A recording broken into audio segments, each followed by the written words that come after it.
Hi, I'm Nathan Bamey, writer and film director with Expert Village, and this series is all about copyrights.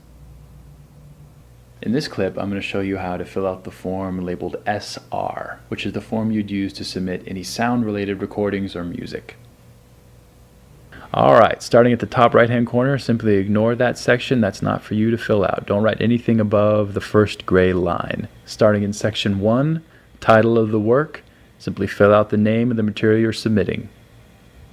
And if for some reason it had a different name or was at any time published or distributed under a different name, write that name directly below. Moving on to section 2, name of the author. Section A, fill out the name of the original author.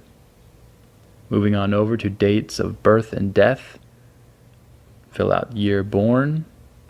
And if for some reason you are not the original author, fill out the year that the original author passed, if they have. Right below it, was this contribution to the work a work made for hire? Check yes if the original author was hired to produce the material being submitted. If not, check no.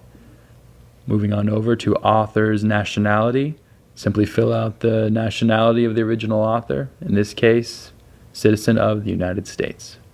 Moving over to the far right, was the author's contribution to this work anonymous or synonymous? Check yes to either if it's appropriate, particularly if the author went by a stage name or a pen name. You'll definitely want to check the yes button under synonymous.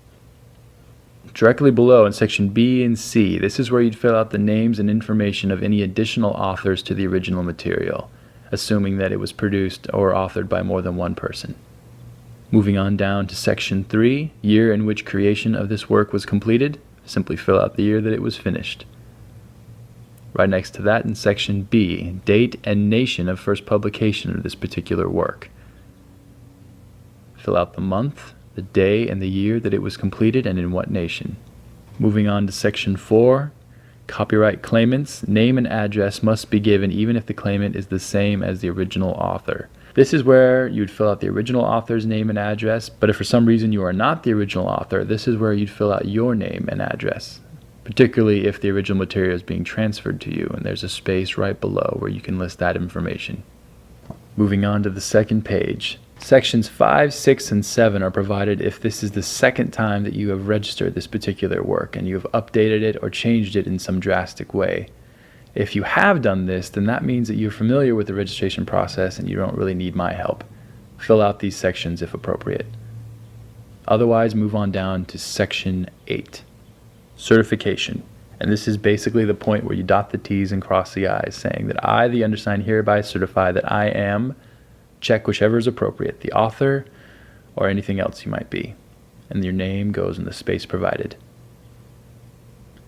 Directly below that, type or printed name and date. This is where you type your name or neatly write your name and write the date.